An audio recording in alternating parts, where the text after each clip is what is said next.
నమస్తే, BRK health కి స్వాగతం. నేను పద్మ.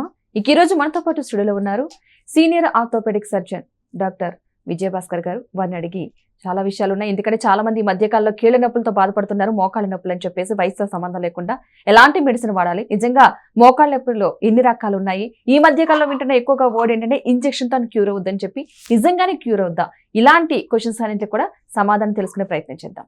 నమస్తే అండి. నమస్కారం డాక్టర్ గారు. ఎక్కువగా వింటున్న వర్డ్ మోకాళ్ళ నొప్పులు.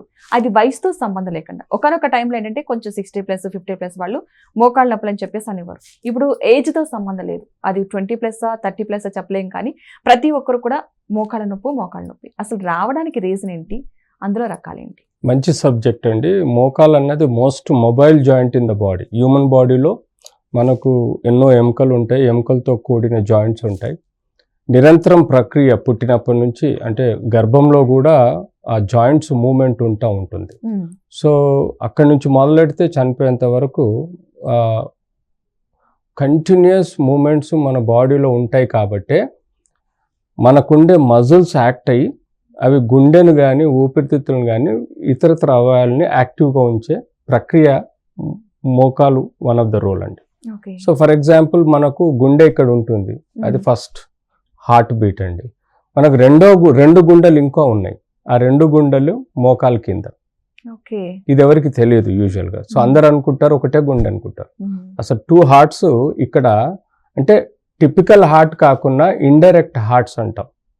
సో ఈ మోకాల్ యాక్టివిటీ ప్రకారము ఈ కాఫ్ మజిల్స్లో మజిల్స్ కింద నుంచి రక్తాన్ని పుష్ చేస్తుంది. ఎలాగైతే గుండె రక్తాన్ని పుష్ చేస్తుందో అలాగే కింది నుంచి మన రక్తాన్ని మొత్తం పుష్ చేస్తుంది, 5 to 6 litres of blood. So ఇంత మోస్ట్ యాక్టివ్ నీ జాయింట్స్లలో పుట్టినప్పటి నుంచి చనిపోయేంత వరకు ఎన్నో సమస్యలు ఉన్నాయి. అందులో కోల్డ్ సమస్యలు ఉంటాయి, హాట్ సమస్యలు ఉంటాయి. సో కోల్డ్ సమస్యలు అంటే యూజువల్గా పుట్టుకతోటి హెరిడిటరీగా వచ్చేది. అది చిన్న వయసులో మనకు సెప్టిక్ ఆర్థరైటిస్ అనుకుంటాం, లేకపోతే రుమటాయిడ్ ఆర్థరైటిస్ అనుకుంటాం. అంతేకాకుండా కొన్ని మిడిల్ ఏజ్లో వచ్చేటి ఉంటాయి. ఆ మిడిల్ ఏజ్లో వచ్చేటి psoriatic arthritis, gouty arthritis, rheumatoid arthritis, septic arthritis, traumatic అంటే దెబ్బలు దాటం వల్ల వచ్చే మోకాల్లో డిఫరెన్సెస్ ఉంటాయి. అంతేకాకుండా సైనోవైటిస్ అంటాం, అంటే అందులో ఉండే పొర క్యాప్సుల్ అంటాం, ఆ క్యాప్సుల్ ఇరిటేట్ అవటం వల్ల వచ్చే సమస్యలు ఉంటాయి. ట్యూమర్స్ కూడా ఉంటాయి, కొన్ని ట్యూమర్స్ కూడా జాయింట్స్లలో మోకాళ్ళలో వస్తుంటాయి.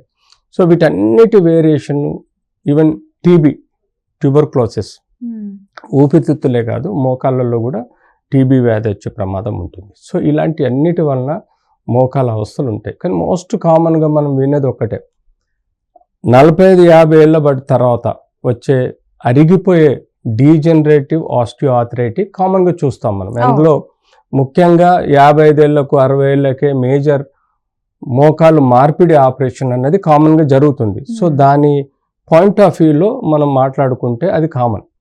మిగతా సెప్టిక్ ఆర్థరైటిస్ కానీ, రుమటాయిడ్ ఆర్థరైటిస్ కానీ, గౌటీ ఆర్థరైటిస్ కానీ, సోరియాటిక్ ఆర్థరైటిస్ కానీ, ట్యూబర్క్లోసిస్ ఆర్థరైటిస్ కానీ, ట్రోమాటిక్ ఆర్థరైటిస్ కానీ, ఇవన్నీ మనకు 5 to 10% ఉంటే 90% మనం ఈ మధ్యకాలంలో చూసేది డీజనరేటివ్, అంటే అరిగే.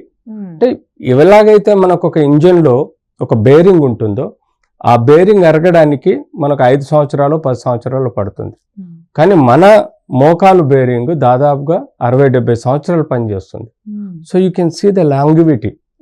ఒక ఇంజన్ బేరింగ్ కేవలం 5-10 సంవత్సరాలు పనిచేస్తే మన బేరింగ్ దాదాపుగా 50-60 సార్లు, కొంతమందికి 80 సంవత్సరాల వరకు కూడా పనిచేస్తుంది. But there is a wear and tear. ఆ వేర్ అండ్ టియరే అంటే సహజంగా అరిగిపోయే పద్ధతినే మనం వేర్ అండ్ టియర్ అంటాం. సో ఆ వేర్ అండ్ టియర్ అన్నది కొంతమందికి చిన్నప్పుడు మధ్యకాలంలో రావచ్చు, కొంతమందికి చాలా ఎక్కువ పర్సెంటేజ్, ఇందులో కూడా 90% 45-50 ఇయర్స్ తర్వాత వస్తుంది. సో ఓన్లీ 5 to 10% ఎర్లీ లైఫ్లో రావచ్చు. సో ఏదేమైనా మోకాలు అన్నది హింజ్ జాయింట్ అండి. ఇలా మూమెంట్ ఉంటుంది, కొంచెం రొటేషనల్ ఉంటుంది కానీ అది తక్కువ ఉంటుంది, హింజ్ జాయింట్. ఈ హింజ్ జాయింట్ తొడ ఎముక కాలు ఎముకకు మధ్యలో ఒక పటేలా ఎముక అని పైన ఉంటుంది. ఈ 3 ఎముకల కలయికనే హింజ్ జాయింట్.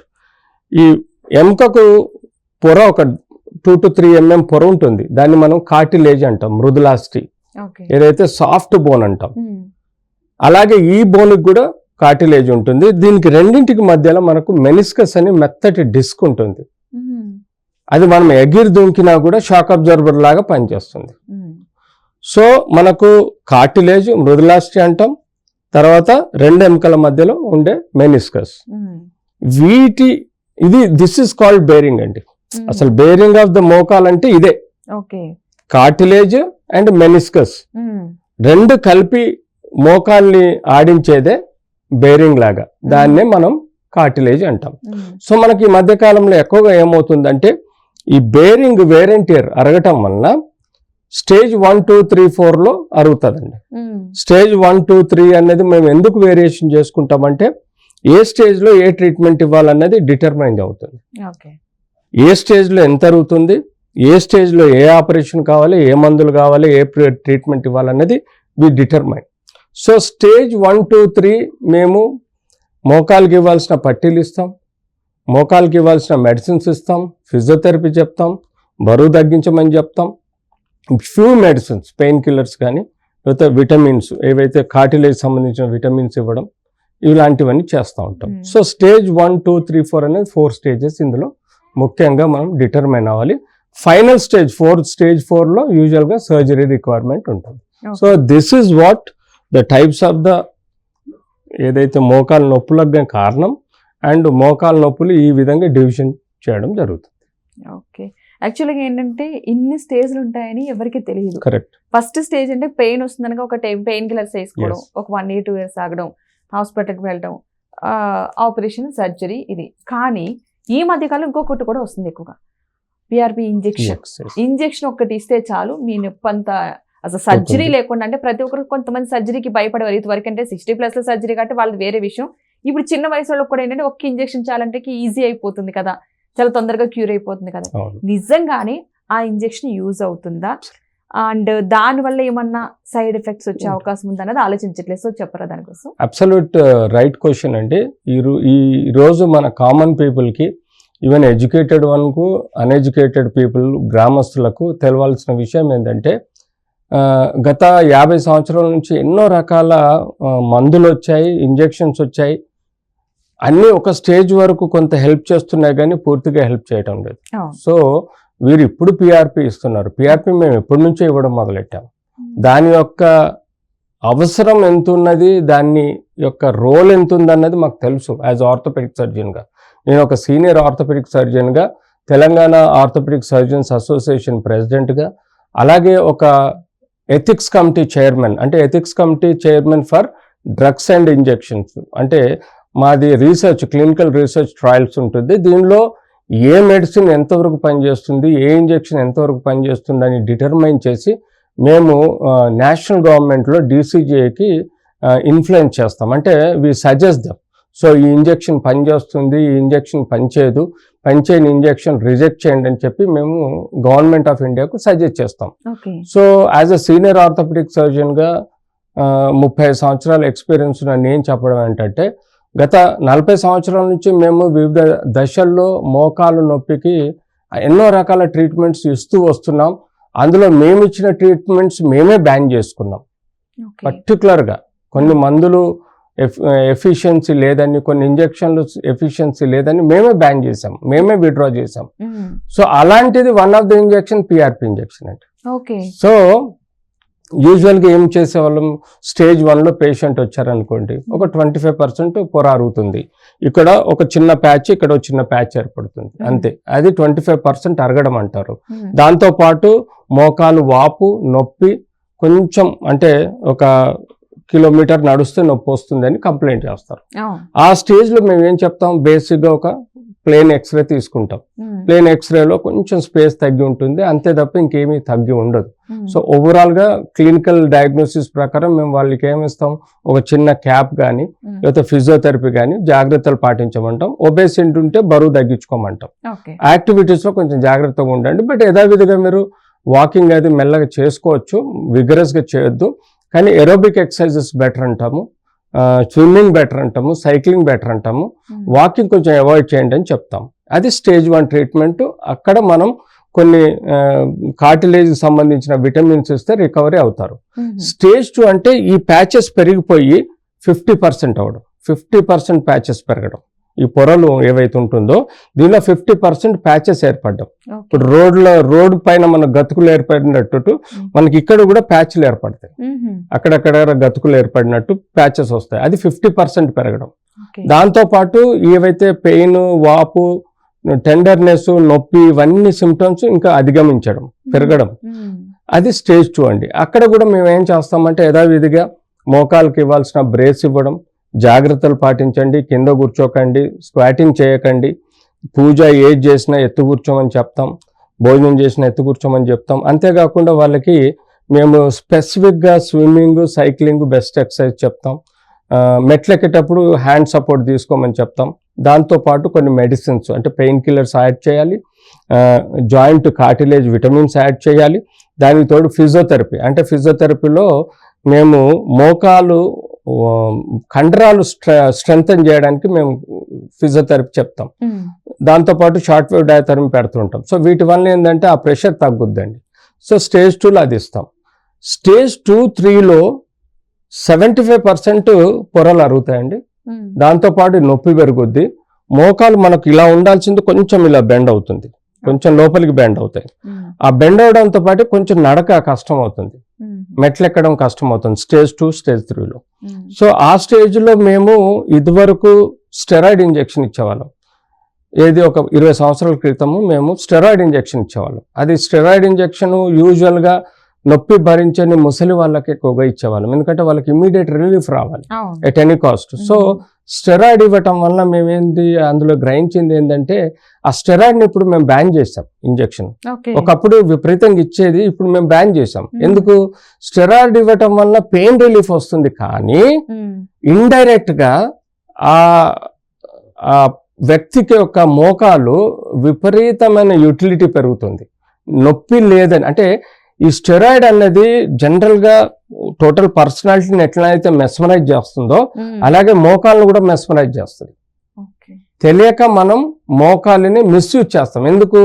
ఈ స్టెరాయిడ్ అన్నది మోకాల్ని మొద్దుబారిస్తుంది అంటే పూర్తిగా న్యూరోపతిక్ జాయింట్ అంటాం. అంటే ఆ మోకాలు నొప్పి లేకుండా జీరో పెయిన్ లో ఉంటుంది కాబట్టి ఆ వ్యక్తి మిస్యూజ్ చేస్తాడు. విపరీతం మనం యూజ్ చేయటం వల్ల మోకాలు 10 సంవత్సరాల్లో చెడిపోయేది 5 సంవత్సరాల్లో చెడిపోతుంది. సో దీన్ని మేము పరిగణలోకి తీసుకొని మేము స్టెరాయిడ్ కూడా బ్యాన్ చేసాం. స్టెరాయిడ్ ఇవ్వడం కరెక్ట్ కాదు. కేవలం మూలకున్న ముసలి వాళ్లకు, ఎవరైతే కదలలేని వాళ్ళు ఉంటారో, ఎవరైతే నొప్పి భరించలేని వాళ్ళు ఉంటారో వాళ్ళకే స్టెరాయిడ్ ఇవ్వడం మొదలెట్టాం. ఆ స్టేజ్లో అది బ్యాన్ చేసిన తర్వాత ఇంకొక ఇంజెక్షన్ వచ్చింది. ఆ ఇంజెక్షనే హైలురెండేస్. ఆ ఇంజెక్షన్ దాని యొక్క క్యారెక్టర్ ఏంటంటే ఎక్కడైతే పొరలు అరిగిపోయినాయో అక్కడ పొర పెరుగుతుందని చెప్పేసి రీజనరేటివ్ కార్టిలేజ్ అని చెప్పేసి ఒక క్యారెక్టరిస్టిక్ ఐడియాలజీ తోటి మేము ఆ ఇంజెక్షన్ ఇవ్వడం మొదలెట్టాం. సో ఆ ఇంజెక్షన్ కూడా దాని యొక్క ఫలితం మాకు మిశ్రమంగా వచ్చింది. సో కొంచెం స్లోగా దాన్ని వీన్ డౌన్ చేసాం. ఏదైతే హైలురెండేజ్ ఇంజెక్షన్ మేము ఇచ్చామో దాని యొక్క ఫలితం కూడా పెద్దగా లేదని చెప్పేసి కొంత తగ్గుముఖం పట్టింది. యథావిధిగా స్టేజ్ 3లో మేము ఆ ఇంజెక్షన్ ఇవ్వడము, రెగ్యులర్గా మోకాలకు బ్రేస్ ఇవ్వడం, గట్టి పట్టి ఇవ్వడము. ఇదివరకు సాక్స్ లాంటిది ఇచ్చేవాళ్ళం, ఇప్పుడు గట్టి పట్టి ఇవ్వడం. స్టేజ్ 3లో జాగ్రత్తలు పాటించడం, పెయిన్ కిల్లర్స్ ఇవ్వడం, ఇలాంటివన్నీ చేసేవాళ్ళం. సో స్టేజ్ 4కి వచ్చేసరికి మోకాలు పొర మొత్తం చెడిపోతుందండి. ఈ మోకాలు మీద ఉండే పొర మొత్తం ఎగిరిపోతుంది, మధ్యలో డిస్క్ కూడా అరిగిపోతుంది, ఈ ఎముక కూడా అరిగిపోయి ఒక సైడ్కు కొనలు తేలుతాయి ఇలా. సో దానివల్ల మోకాలు ఇలా ఉండాల్సింది ఇలా వంగిపోతుంది. మీరు చూడండి, ముసలి వాళ్ళు ఇలా నడుస్తూ ఉంటారు, మోకాలు 2 లోపలికి అయిపోయి ఇలా నడుస్తుంటారు, కదలని కష్టంగా, ఈవెన్ అడుగు ముందుకేస్తే నొప్పి వస్తుంది. దాన్ని స్టేజ్ 4 అంటామండి. అది టోటల్ అనాటమికల్ డిరేంజ్మెంట్. అంటే బేరింగ్ లో ఉండే చర్రాలు ఇరిగిపోయి బేరింగ్ మొత్తం అరిగిపోయి కంప్లీట్ జామ్ అయ్యే పొజిషన్ లో ఉంటుంది. అలాంటి సమయాలలో సపోజ్ ఒక ఇంజన్ కు ఆయిల్ సీల్ ఉంటుంది, ఆయిల్ సీల్ లోపల ఆయిల్ ఉంటుంది. ఎప్పుడైతే ఈ చర్రాలు అరిగిపోతాయో చర్రాలు అరిగిపోయినప్పుడు ఆయిల్ పోయడం కరెక్ట్ కాదు, అంటే ఇలాంటి ఇంజెక్షన్లు మందులు ఇవ్వడం కరెక్ట్ కాదు. బేరింగే మార్చాల్సి వస్తుంది, లేకపోతే ఇంజనే జామ్ అవుతుంది టెక్నికల్ గా. అవునా కాదా? సో అలాగే ఎప్పుడైతే స్టేజ్ 4 లో మొత్తం దానిలో ఉండే డిస్క్ ఖరాబ్ అయిపోతుంది, కార్టిలేజ్ లేదు, ఎముక వంకర పోయింది, ఇలా తను కష్టంగా నడుస్తున్నప్పుడు అన్నెసర్లీ ఇంజెక్షన్స్ లేదంటే మాత్రలు లేదంటే బ్రేస్ ఇంకేది ఇవ్వడంలో there is no meaning. Absolutely bearing మార్చాల్సిందే, తనకి కంప్లీట్ నీ రీప్లేస్మెంట్ చేయాల్సిందే. సో ఇప్పుడు మా సొసైటీలో ఏం జరుగుతుంది, సో కాల్డ్ ఎపియాన్ క్లినిక్ అని చెప్పేసి, ఈ పెయిన్ క్లినిక్ అని, ఆ పెయిన్ క్లినిక్ అని, ఒక 10ల సంఖ్యలో హైదరాబాద్లో ఒక దొంగ డాక్టర్లు, స్ట్రైట్ అవే ఐఎమ్ టెల్లింగ్, దొంగ డాక్టర్లు, క్వాలిఫైడ్ కాని వాళ్ళు, ఎంబీబీఎస్ చదివి ఏదో కాస్త అక్కడిక్కడ పెయిన్ క్లినిక్స్ రన్ చేసేవాళ్ళు, వాళ్ళు క్వాలిఫికేషన్ అసలు ఆర్థోపెడిక్ అనే సబ్జెక్టే వాళ్ళకి లేదు, అలాంటి వాళ్ళు ఒక ఇంటర్వెన్షన్ చేస్తున్నారు. ఆల్రెడీ ఈ పిఆర్పి ఇంజెక్షన్స్ మేము గత 20 సంవత్సరాల్లో ప్రాక్టీస్ చేసి దాని రోల్ పెద్దగా లేదని చెప్పి మేము పక్కకు పెట్టేశాం. దాని రోల్ పెద్దగా లేదు, స్టేజ్ 2 స్టేజ్ 3లో కాస్త ఉంది కానీ పెద్ద ఫలితం రాదని చెప్పేసి ఆ ఇంజెక్షన్ ప్రొసీజరే పక్కకు పెట్టినాం. కానీ ఈ రోజు మోసపూరితంగా కొంతమంది ఎంబీబీఎస్ డాక్టర్, ఆర్థోపెడిక్ డాక్టర్ ఎవరు చేయట్లేదండి పిఆర్పి ప్రాక్టీస్ అనేది, ఏ ఆర్థోపెడిక్ సర్జన్ చేయట్లే. దానికి ఒక పద్ధతి ఉంటుంది. పిఆర్పి ఇంజెక్షన్ ఇవ్వాలంటే గుడ్డిగా ఇంజెక్షన్ ఇవ్వడం కాదు, గుడ్డిగా ఇంజెక్షన్ ఇస్తున్నారు వీళ్ళు. మేము ఎలా ఇస్తాము పిఆర్పి ఇంజెక్షన్ అంటే, ఒక కీహోల్ ద్వారా ఒక టెలిస్కోప్, ఆథ్రోస్కోపీ అనేది ఉంటుంది, మోకాల్లోకి పంపించి ఎక్కడైతే ప్యాచ్ ఉందో అక్కడ ప్యాచ్ ని క్లీన్ చేసి అక్కడ మేము ఈ ఇంజెక్షన్ ఇస్తాం. అంతేగాని వీళ్ళు ఏం చేస్తున్నారండి, ఈ so called non orthopaedic surgeons or డాక్టర్లు, వీళ్ళు మోకాల్లో క్యాప్సూల్ లోపల ఫ్లూయిడ్ లోకి ఇస్తున్నారు. అది ఎక్కడ ప్యాచ్ ఉందో వాడికి తెలియదు. ఆ అల్ట్రాసౌండ్ స్కానింగ్ అంటాడు, అల్ట్రాసౌండ్ స్కానింగ్ లో ప్యాచ్లు కనబడవు. కానీ పేషెంట్ ను మెస్మరైజ్ చేసి వాడు ఏం చేస్తున్నాడు అంటే, సపోజ్ తార్ రోడ్ మీద మనకు గుంత ఉంది, ఆ గుంతను పూడ్చాలంటే ఏం చేస్తాడు వాడు, గుంతను మొత్తం క్లీన్ చేసి దాన్ని కొంచెం డ్రిల్ చేసి కరెక్ట్ తారుని నింపుతాడు. కానీ వాడు మొత్తం రోడ్లో పారేయడు కదా తారు. సో వీడేం చేస్తున్నాడండి, ప్యాచ్ స్పెసిఫిక్ గా ట్రీట్మెంట్ ఇవ్వట్లేదు. వాడు ఇచ్చే ఇంజెక్షన్ ఎడిపోతుందో ఎవరికి తెలియదు, చూసే స్కానింగ్ లో కనబడదు, సిఎం లో కనబడదు ప్యాచ్ కి వరకు పోతుందా లేదా అనేది. కానీ ఆ ఇంజెక్షన్ ఇలా లోపలికి పోతుంది, అది మధ్యలో ఉండే ఫ్లూయిడ్ లోపల, లూబ్రికేటింగ్ ఫ్లూయిడ్ లోపల ఇంజెక్షన్ ఇస్తున్నాడు. This no meaning. ఇప్పుడు ప్యాచ్ ఉన్న దగ్గర తారేస్తారు కానీ రోడ్డు మీద తారు పడేస్తే ప్యాచ్ కూడుకోపోదు కదా. సో వీడు చేసే పని ఏంటంటే వీడు ఇలా చేస్తున్నాడు, ఇంజెక్షన్ ఇస్తున్నాడు, దాని వలన ఫలితం లేదు. మీరు లూబ్రికేటింగ్ ఫ్లూయిడ్ లో మీరు పిఆర్పి ఇంజెక్షన్ ఇవ్వడం ఏంటి, అసలు పిఆర్పి ఇంజెక్షన్ అనేది ప్యాచ్ కు ఇవ్వాలి. పిఆర్పి ఇంజెక్షన్ అంటే ఏంటంటే, పేషెంట్ యొక్క రక్తం 10 నుంచి 20 ml వరకు తీసుకుంటాం. తీసుకొని ఆ రక్తాన్ని మేము ల్యాబ్ లో సెంట్రిఫ్యూజ్ చేసి క్రీమీ లేయర్ అంటాము, పైకి వచ్చేస్తుంటుంది. సెంట్రిఫ్యూజ్ అంటే హై స్పీడ్ లో RPM లో తిప్పుతాం రక్తాన్ని. తిప్పినప్పుడు మనకు పై భాగంలో ఒక క్రీమీ లేయర్ ఫ్లూయిడ్ ఉంటుంది, కింది భాగంలో ఎర్ర కణాలు తెల్ల కణాలతో కూడిన మిశ్రమం ఉంటుంది. సో పై భాగంలో కూడిన ఈ క్రీమీ లేయర్ ని మేము ప్లేట్లెట్స్ అంటాం. పిఆర్పి అంటే ప్లేట్లెట్ రిచ్ ప్లాజ్మా. సో ఈ ఏదైతే పసుపచ్చని green or creamish colour fluid ఉంటుందో దాన్ని ఇంకా ఫర్దర్ మళ్ళీ ఒక్కసారి మేము సెంట్రిఫ్యూజ్ చేస్తే మాకు గ్రోత్ ఫ్యాక్టర్స్ అని వెళ్తాయి.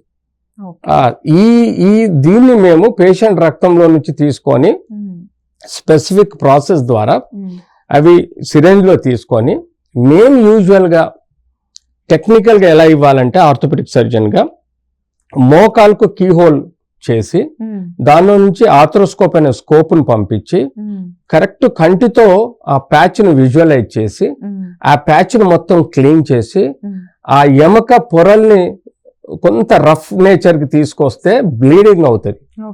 ఎప్పుడైతే అట్లా బ్లీడింగ్ అయినప్పుడు ఈ పిఆర్పి ఇవ్వడం కానీ లేదా ప్యాచ్ పెట్టడం కానీ చేస్తే అది కొంత మేరకే సక్సెస్ రేట్ ఉంది. అది స్టేజ్ 2 స్టేజ్ 3లో. అంతేగాని స్టేజ్ 4లో దాని ఫలితం ఏమీ ఉండదు. స్టేజ్ 4 అంటే సర్జరీ అండి. స్టేజ్ 2, 3 వరకే ఇంజెక్షన్ ఇవ్వాలి. కానీ వీళ్ళు దొంగ డాక్టర్లు ఏం చేస్తున్నారంటే వీళ్ళకు బేసిక్ అనాటమీ తెలియదు. వీళ్ళు ఏం చేస్తున్నారు, అల్ట్రాసౌండ్ లో ప్యాచ్ చూపెడుతున్నారు. అసలు impossible. I will challenge the anyone, A doctor నేను ఛాలెంజ్ చేస్తాను. గుడ్డిగా అల్ట్రాసౌండ్ లో కానీ సియామ్ లో, అంటే సియామ్ అంటే ఒక ఎక్స్రే ఇమేజింగ్ ఉంటుంది. సో దానిలో ప్యాచెస్ ఎట్టి పరిస్థితుల్లో కనబడాయి. కానీ వీళ్ళు సియామ్ లో మోకాలను చూయించడం, అల్ట్రాసౌండ్ లో మోకాలను చూయించి, ఇదిగో అమ్మ నీ ప్యాచ్ ఇక్కడ ఉంది, ఇక్కడ నేను ఈ ఇంజెక్షన్ వేస్తున్నాను, నీకు ఆపరేషన్ అవసరం లేదు, మీరు హ్యాపీగా నడవగలుగుతారని ఒక మభ్య పెట్టి ప్రజల్ని ఆ ఇంజెక్షన్ ఇస్తున్నారు. కానీ ఆ ఇంజెక్షన్ ఎక్కడికి పోతుంది, మోకాల మధ్యలో ఫ్లూయిడ్ లోకి పోతుంది, అది ప్యాచ్ లోకి పోవటంలా. దాని నుంచి ఇంకొక దొంగతనం ఇంకొక రాంగ్ పని ఏం చేస్తున్నారంటే మోకాలు చుట్టూ మత్తు ఇంజెక్షన్లు ఇస్తారు వీళ్ళు, ఈ డాక్టర్లు. ఏది లిగ్నోకైనో లేకపోతే సెన్సార్కైనో ఒక ఇంజెక్షన్స్ ఉంటాయి, మత్తు ఇంజెక్షన్.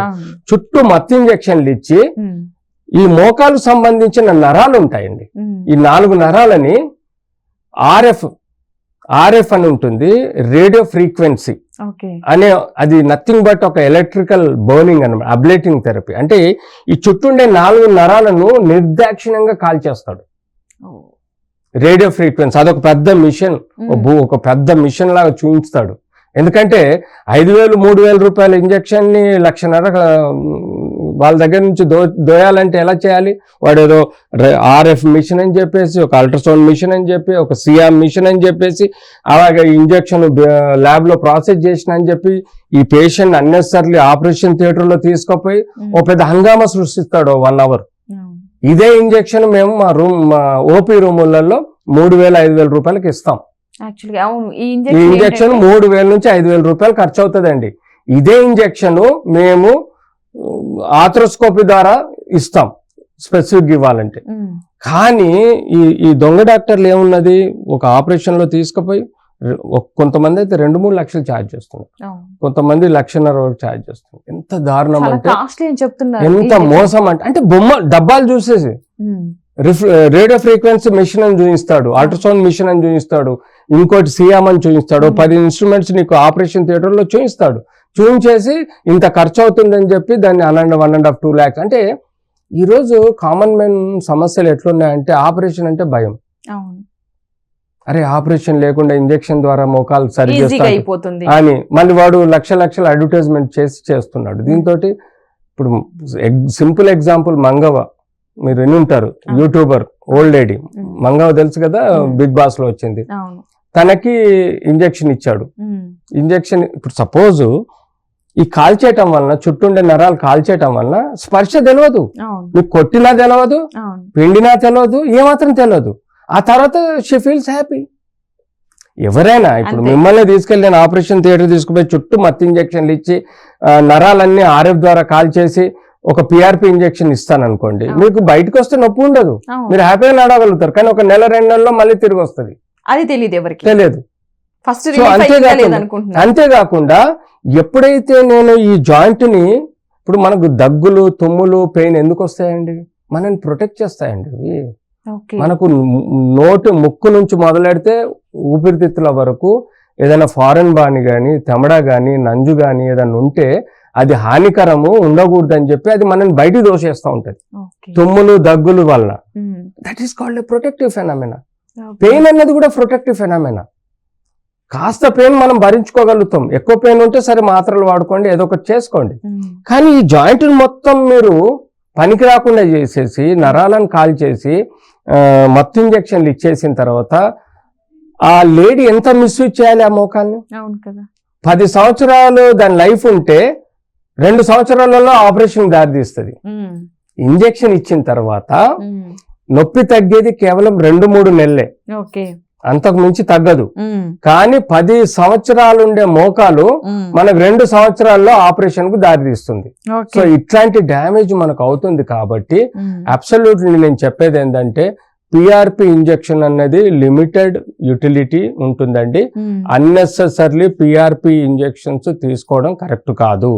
స్టేజ్ 4 వచ్చిందంటే ఇంజన్ బేరింగ్ ఎలా మారుస్తామో మోకాలు బేరింగ్ మార్చాల్సిందే. ఎట్టి పరిస్థితుల్లో దేర్ ఇస్ నో ఆల్టర్నేటివ్. మీరు గవర్నమెంట్ హాస్పిటల్లో కూడా ఆరోగ్యశ్రీ కింద మోకాలు మార్పిడి జరుగుతుంది. మీరు ప్రైవేట్కు పోవాల్సిన అవసరం లేదు, లక్షలు ఖర్చు పెట్టుకోవాల్సిన అవసరం లేదు. ఇవాళ మోకాలు మార్పిడి ప్రైవేట్ హాస్పిటల్లో కూడా 1,50,000 2 లక్షలు అయిపోతుంది. ఇంజక్షన్ కు మీరు 1,00,000 2 లక్షలు ఇచ్చేసి మీరు అన్నెసరీ వృధా చేసుకోండి. వాళ్ళు ఎట్టి పరిస్థితుల్లో క్వాలిఫైడ్ డాక్టర్స్ కాదు. వాళ్ళ మీద ఆల్రెడీ కేసు బుక్ చేయడం జరిగింది. ఇలాంటి ఏవైతే మిస్టేక్ చేస్తున్నారు టెక్నికల్ గా they are not suppose to PRP injections అని మేము ఆల్రెడీ వాళ్ళని పిలవడం జరిగింది. మెడికల్ కౌన్సిల్ వాళ్ళు కూడా పిలవడం జరిగింది, కోర్టులో కూడా పిలవడం జరిగింది. సో వీటిలో మేము దాదాపుగా ఇప్పుడు ఒక 56 మంది పేషెంట్స్ యొక్క ఎవిడెన్స్లు ఉన్నాయి. వాళ్ళకి ఎట్టి పరిస్థితుల్లో ఏమాత్రం కూడా బెనిఫిట్ జరగలేదు, పోగా వాళ్ళ జాయింట్ మళ్ళీ సర్జరీకి దారి తీసింది. సో టెక్నికల్ గా మనం ఏం ఆలోచించాలంటే ఏ స్టేజ్ లో ఏది వాడాల్సింది అది వాడాలండి. అన్నెసర్లీ ఎవరైనా క్వాలిఫైడ్ ఆర్థోపెడిక్ సర్జన్ ఎవరైనా ఉన్నారంటే అది బుక్ లో ఇండికేట్ చేయబడుతుంది. ఏ స్టేజ్ లో నువ్వు సర్జరీ చేయాలి, ఏ స్టేజ్ లో సర్జరీ చేయొద్దని ఉంటుంది. మేము కూడా ఏదైనా తప్పు చేస్తే మేము కూడా లీగల్ గా బౌండ్ ఉంటాం. మేము స్టేజ్ 1, 2కు మోకాల ఆపరేషన్ చెయ్యము. స్టేజ్ 4లోనే ఎప్పుడైతే ఆవిడకి అన్ని రకాల కన్జర్వేటివ్ ట్రీట్మెంట్స్ ఇచ్చిన తర్వాత, అంటే ఇంజెక్షన్స్, మెడిసిన్స్, బ్రేసెస్, ఫిజియోథెరపీ, జాగ్రత్తలు, వెయిట్ రిడక్షన్ ఇవన్నీ చెప్పిన తర్వాత కూడా సంవత్సరాల కొద్దీ తను నొప్పి భరించలేని పరిస్థితిలో ఉంటే తప్ప, స్టేజ్ 4 డ్యామేజ్ ఉంటే తప్ప మేము మోకాలు మార్పిడి అంటే నీ రీప్లేస్మెంట్ సర్జరీ అనేది చెయ్యం. ఇది మీరు టెక్నికల్గా అర్థం చేసుకోండి. ఎవరైతే బూటకపు మాటలు మాట్లాడి ఇంజెక్షన్ ద్వారా ఆపరేషన్ అవసరం లేకుండా చేస్తామన్నది అది బూటకం అండి. ఆ ట్రయల్స్ అన్ని మేము చేసిన తర్వాతనే మేము వాటిని డిస్కార్డ్ చేయడం జరుగుతుంది. దయచేసి మిస్అండర్స్టాండ్ చేసుకోకండి. Take a proper orthopedic opinion and qualified orthopedic surgeon can treat the degenerative osteoarthritis. So unnecessarily ఎవరైతే చీట్ చేస్తున్నారో మార్కెట్లో డాక్టర్లు, a non orthopaedic surgeon, non qualified doctors ఎవరైతే ఉన్నారో వాళ్ళని మీరు పసిగట్టాలి. అన్నెసర్లీ లక్షలు పోసి డబ్బులు వృధా చేసుకోకుండా జాగ్రత్త పడండి. ఓకే, చాలా మంది మీరు స్టేజ్ 2లో కానీ 3లో కానీ ఇంజెక్ట్ చేస్తారన్నారు. ఇప్పుడు ప్రెసెంట్ అది రన్ అవుతుందా? కొన్ని ట్రయల్స్ జరుగుతున్నాయి, కానీ వీలైనంత వరకు వాటిలో అష్యూరెన్స్ ఇవ్వం. దిస్ ఈజ్ బెటర్ అంటాం. వాళ్ళలాగా ఏం కాదు, పూర్తిగా నయం అవుతుంది, హ్యాపీగా ఉంటారని మేము చెప్పం. ఇది ఒక సపోర్టివ్ ట్రీట్మెంట్ అంటాం. ఎలాగైతే మీరు విటమిన్స్ ఓరల్ గా కార్టిలేజ్ విటమిన్ తీసుకుంటున్నారో, ఎలాగైతే మీరు ఫిజియోథెరపీ జాగ్రత్తలు పాటిస్తున్నారో, ఎలాగైతే పట్టి పెట్టుకుంటున్నారో, ఎలాగైతే ఫిజియోథెరపీ చేస్తున్నారో, ఎలాగైతే ఎక్సర్సైజ్ చేస్తున్నారో, అలాగే ఇదొక పార్ట్ ఆఫ్ ఇట్. ఈ పిఆర్పి ఇంజెక్షన్ అనేది కొంత సపోర్ట్ చేస్తుంది, కానీ it will not give life అని చెప్పేసి మేము చెప్తాం పర్టికులర్ గా. ఇంకోటి మేము నడక ఆపేమని ఎందుకు చెప్తామంటే, మనము suppose most of the degenerative changes లో మనకు కనబడేది ఏంటంటే ఒబేసిటీ ఉండటం వల్లనే మోకాళ్ళ మీద బరువు పడి మోకాలు అరిగిపోతుంది. సో మనకు చాలా మంది పేషెంట్లు ఏమంటారంటే, లేదు సార్ నడవడం మంచిది అంటారు కదా, మాకు బరువు తగ్గుద్ది, మాకు గుండెకు మంచిది, దాని నో డౌట్. కానీ ఎప్పుడైతే మోకాళ్ళ నొప్పి స్టార్ట్ అవుతుందో అప్పుడు మోకాళ్ళ నొప్పి అంటే వాకింగ్ మంచిది కాదంటాం. దానికి ఆల్టర్నేటివ్ సైక్లింగ్ ఉంది, స్విమ్మింగ్ ఉంది, ఫ్లోర్ ఎక్సర్సైజెస్ ఉన్నాయి, ఎన్నో ఆల్టర్నేట్ థెరపీస్ ఉన్నాయి. వెయిట్ రిడక్షన్ కానీ, గుండెకి కానీ, దేనికైనా మీకు అనుకూలంగా ఉండాలనుకుంటే. కానీ ఎప్పుడైతే పెయిన్ మోకాలు నొప్పి స్టార్ట్ అయిన తర్వాత అవాయిడ్ ఎందుకు చేయమంటామంటే, మీరు నడిచినప్పుడు మీ 60-70 కిలోల బరువు మోకాల మీద పడుతుందండి. మీరు ఇలా నడిచారనుకోండి, ఆ బరువు మీద పడి దాని లోపల మోకాల లోపల పొరలు, మెత్తటి పొరలు అరిగిపోయే అవకాశం ఎక్కువగా ఉంటుంది. అర్థమైందిగా? సో అదే సైక్లింగ్ చేయమన్నాను అనుకోండి, ఎక్కడ బరువు పడదు. బరువు పడకుండా ఈ మోకాలు చుట్టూ ఉండే కండరాలు ఉంటాయి కదా, అవి స్ట్రాంగ్ అవుతాయి. ఎప్పుడైతే మోకాలు చుట్టుండే లిగమెంట్స్, కండరాలు స్ట్రాంగ్ అవుతాయో అప్పుడు ఈ మోకాలు పడే లోడ్ తగ్గిస్తుంది. లోడ్ తగ్గించినప్పుడు మీకు నొప్పి తగ్గుద్ది. So this is the concept. నడక వద్దు, ఎందుకంటే మీ 60 కిలోల బరువు పడుతుంది కాబట్టి మోకాలు అరిగిపోయే ప్రమాదం ఎక్కువ ఉంటుంది.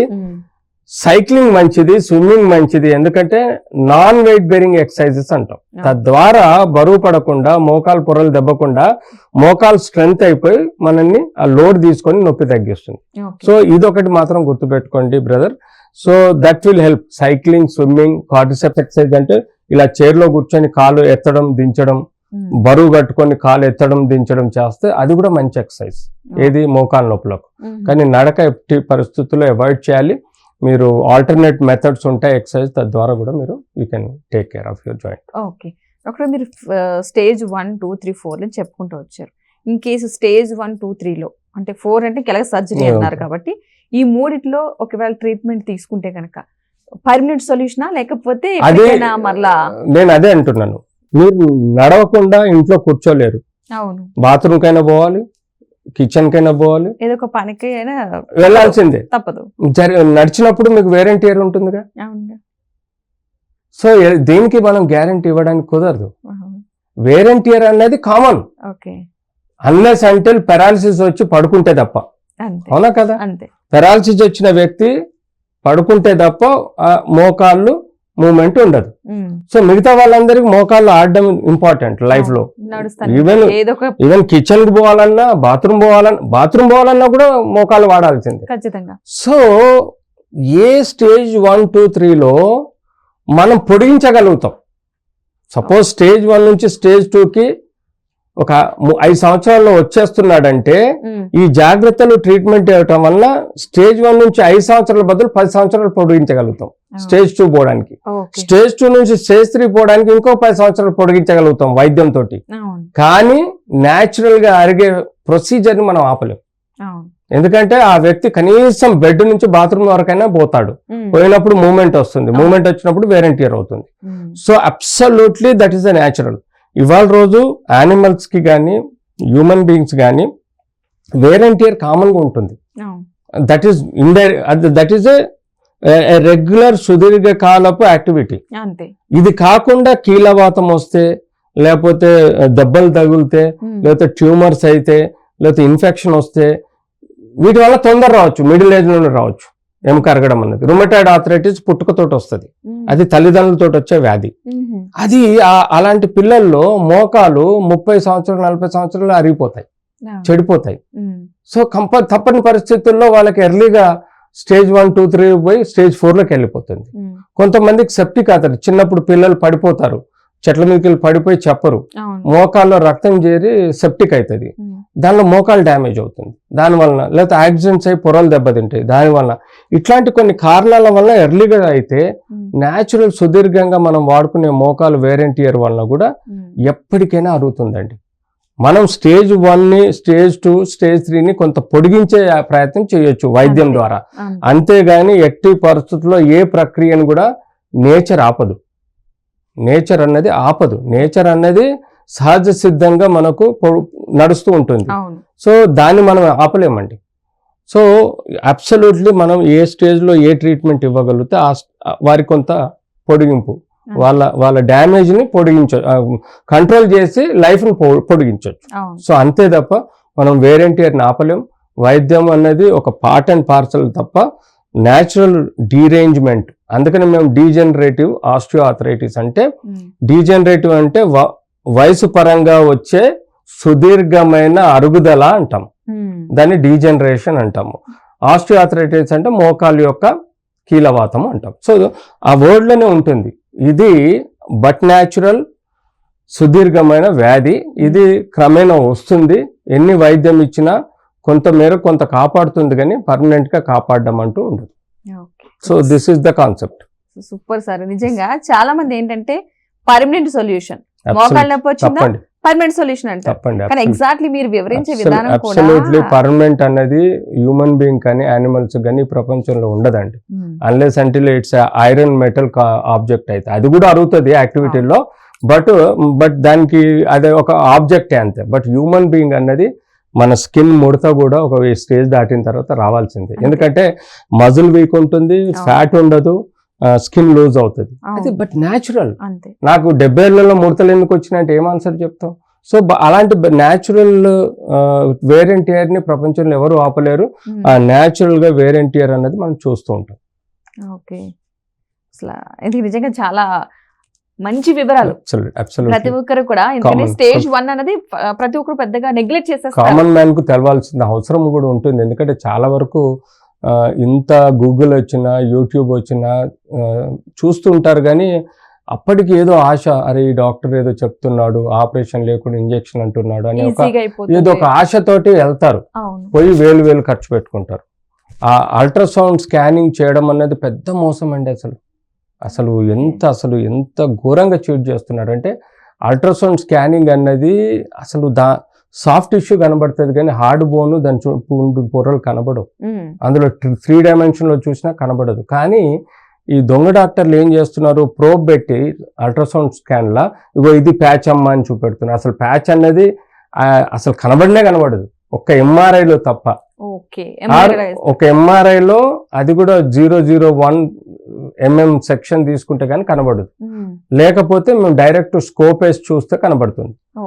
ఎక్స్రేలో కనబడదు, సిటీ స్కాన్లో కనబడదు, ఈవెన్ అల్ట్రాసౌండ్లో కనబడదు. కానీ వీళ్ళు అసలు ఎంత మోసం చేస్తున్నారు ప్రజలనంటే, నేను అదే మంగవ్ అనే ఆమె దగ్గర ప్రొసీజర్ అయిన తర్వాత 3 నెలలకు 4 నెలలకు రామనాయుడు స్టూడియోలో మా ఫ్రెండ్ వాళ్ళది మూవీ రిలీజ్ ఉంటే నేను వెళ్ళాను. ఆవిడ అక్కడ ఉంది.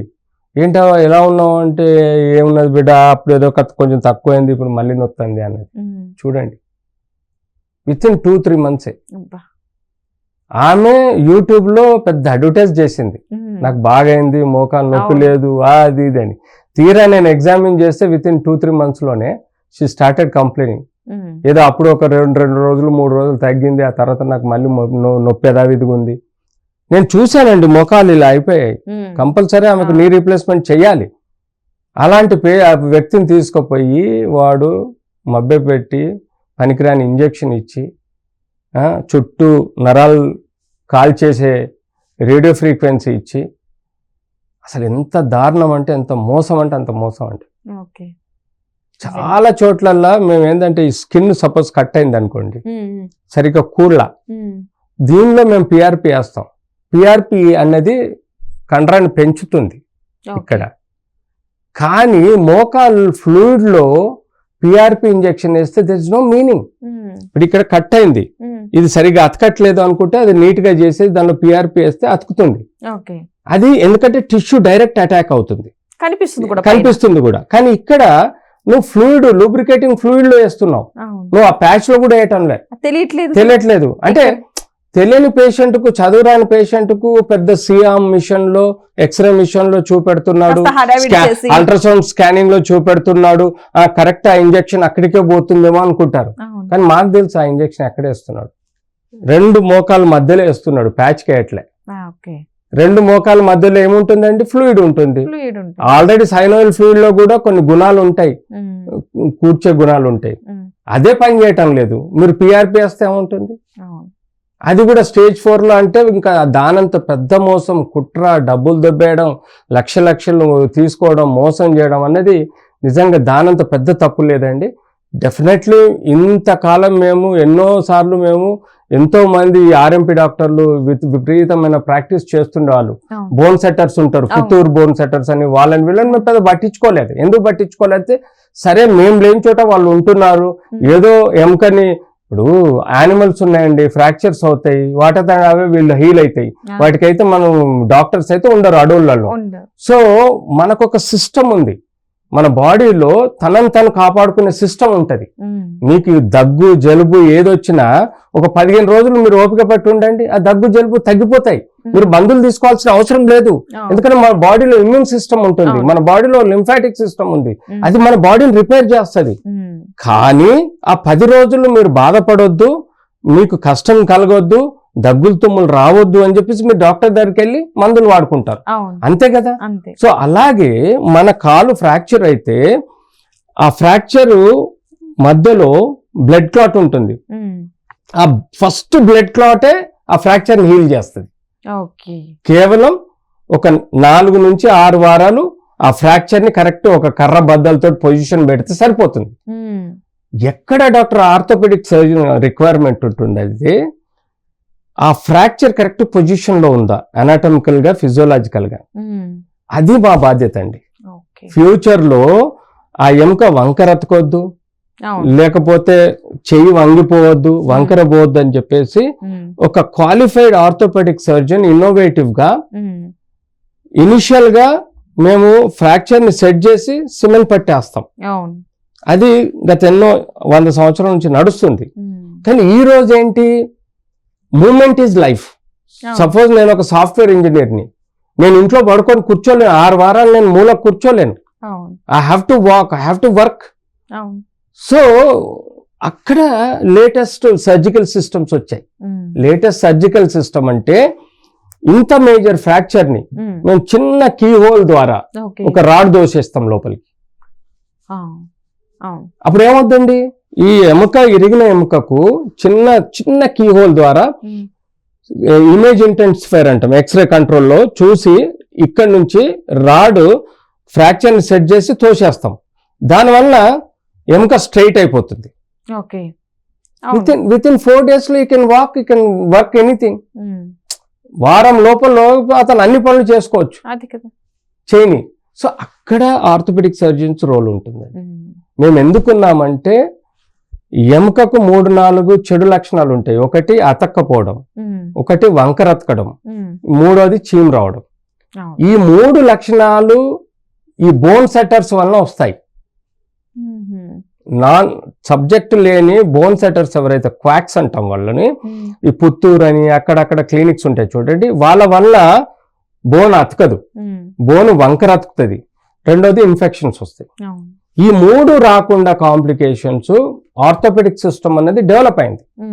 సో నేను చెప్పేదంటే న్యాచురల్ హీలింగ్ ఉంది.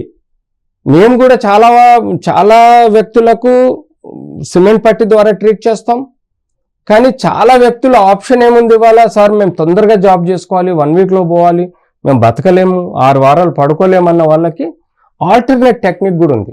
సర్జరీ ద్వారా వాళ్ళని నీ రీప్లేస్మెంట్ చేసిన నెక్స్ట్ డేనే నడిపిస్తున్నాం మేము. మన అంత పెద్ద ఆపరేషన్ మోకాల మార్పిడి అనేది చేసిన నెక్స్ట్ డేనే నడిపిస్తున్నాం. ఎందుకంటే ఆ టెక్నాలజీ డెవలప్ అయింది. అందులో bone cement quality, antibiotic cements, gold సంబంధించిన ఇంప్లాంట్స్ వచ్చాయి, పాలిథిలిన్ సంబంధించిన ఇంప్లాంట్స్ వచ్చాయి, చాలా రకాల పోర్సిలిన్ కి సంబంధించి. సో వీటన్ని టెక్నాలజీ మారింది కాబట్టి మూమెంట్ ఈజ్ లైఫ్. అంటే ఏ వ్యక్తి కూడా ఫలానా ఫ్రాక్చర్ వలన కానీ ఫలానా కీ అరుగుదల వలన కానీ ఎక్కువ కాలం సఫర్ అవ్వకూడదు. ఏదో ఒక టెక్నిక్ ద్వారా, అడ్వాన్స్ టెక్నిక్ ద్వారా పర్ఫెక్ట్ ప్రిన్సిపల్స్ ప్రకారం సర్జరీ చేస్తే ఆ వ్యక్తి తొందరగా రికవర్ అయి తన పని తను చేసుకోగలుగుతాడు. ఆర్థికంగా ఇబ్బందులకు లోనవ్వడు, మానసికంగా ఇబ్బందులకు లోనవ్వడు, ఫ్యామిలీ పరంగా హ్యాపీగా ఉంటాడు. కాబట్టి ఈ ఆర్థోపెడిక్ టెక్నిక్స్ అనేది అడ్వాన్స్డ్ గా పెరిగింది. చాలా బాగా ఎక్స్ప్లెయిన్ చేశారు. ఎందుకంటే చాలా విషయాలు చాలా మందికి తెలియదు. ఒక డాక్టర్ దగ్గరికి వెళ్ళడం, మెడిసిన్ తీసుకోవడం, వేసుకోవడం, లేదు సర్జరీ అంటే వెళ్ళిపోవడం, లేదు మోకాలకి ఇంజెక్ట్ చేస్తామంటే చేయించుకోవడం. అది ఎన్ని లక్షలు అవుతుంది, పెయిన్ అయితే తగ్గుతుంది అనుకుంటారు. కానీ ఇంత క్లియర్ కట్ గా ఆ రోజు తగ్గుద్దండి, వారం తగ్గుద్ది. ఆ తర్వాత మళ్ళీ ఆకలిస్తే అన్నం తిన్నట్టు, ఈ పూట ఆకలిస్తే అన్నం తిన్నాం, మళ్ళీ సాయంత్రం ఆకలిస్తుంది కదా. ఆ ఇంజెక్షన్ రోల్ కూడా అంతేనండి, స్ట్రైట్ అవే, సింపుల్, అంతే. సో ఏ ఇంజెక్షన్ అయినా దాని life span 6 hours to 12 hours ఉంటుంది. మత్తు ఇంజెక్షన్లకు వారం 10 రోజులు ఉంటుంది, అంతే తప్ప అబ్సల్యూట్లీ రాంగ్ వే ఆఫ్ అంటే advising the people, treating the people. ఎవరైతే పెయిన్ క్లినిక్స్ పేరు మీద మోసాలు చేస్తున్నారో వాళ్లకు డెఫినెట్లీ ఫ్యూచర్లో జైలు పోవాల్సి వస్తుంది. ఎందుకంటే already it is been in the process. మేము కేవలం కామన్ మ్యాన్కు మీ ద్వారా, మీ బీఆర్కే టీవీ న్యూస్ ఛానల్ ద్వారా తెలియజెప్పడం మా కర్తవ్యం కాబట్టి చెప్తున్నాను, అంతేగాని బట్ అబ్సల్యూట్లీ మీరు అర్థం చేసుకోవాలి. మీకెవరికైనా సపోజ్ నా ఈ ఇంటర్వ్యూ చూసిన తర్వాత మీకు ఇలాంటి సమస్యలు సక్సెస్ అయినా చెప్పండి, లాస్ అయినా 2 విషయాలు మాకు చెప్పండి, వాటిలో మేము క్రోడీకరించుకుంటాం. ఎందుకంటే నా జాబ్ ఏదండి, as a chairman of ethics committee, ఇలాంటి క్లినికల్ ట్రయల్స్ సొసైటీలో ఎలా జరుగుతున్నాయి, ఎంత వ్యక్తులకు ఈ ఇంజెక్షన్ ద్వారా ఫలితం దక్కింది, ఎంతమంది వ్యక్తులకు దక్కలేదు, ఈ ఇంజెక్షన్ ఫ్యూచర్లో ఇప్పిద్దామా వద్దన్న దానికి కూడా నాకు అనుకూలంగా ఉంటుంది. కాబట్టి దయచేసి మీరు మీ అనుభవాలని నా ఫోన్ నెంబర్కు మీరు కాంటాక్ట్ కావచ్చు. తద్వారా మీకు సాయం చేసిన వాళ్ళు అవుతారు, మీరు సొసైటీకి కూడా డెఫినెట్లీ హెల్ప్ఫుల్గా ఉంటారు. అవును. సో ఇలా నేను కామన్ డాక్టర్గా I'm not a great doctor, but I'm ethical doctor, ఇది చెప్పగలుగుతాను. నేను గొప్ప డాక్టర్ని కాకపోవచ్చు, కానీ నేను ఒక ఎథిక్స్, ఒక నీతి నిజాయితీతో ఉండే ఒక ప్రక్రియ ట్రీట్మెంట్ ఇచ్చే డాక్టర్ని కాబట్టి నేను ఈ మాత్రమే చెప్తున్నాను. మీకు ఎలాంటి సమస్యలు ఉన్నా యూ కెన్ కాంటాక్ట్ మీ. ఈ పోస్ట్ ఇంజెక్షన్ తీసుకున్న వాళ్ళు ఎవరైతే పెయిన్ క్లినిక్స్లో ఇంజెక్షన్ తీసుకున్నారో వాళ్ళ యొక్క అనుభవాలు, వాళ్ళ యొక్క సమస్యలు ఆర్ సింపుల్గా అన్నీ నార్మల్గా ఉన్నా కూడా ఒకసారి వచ్చి చూయించుకోండి. వాటిలో మేము క్లినికల్ ట్రయల్ చేసి గవర్నమెంట్కు, ప్రజలకు కరెక్ట్గా ఒక ప్రాసెస్ చెప్పడానికి వీలవుతుంది.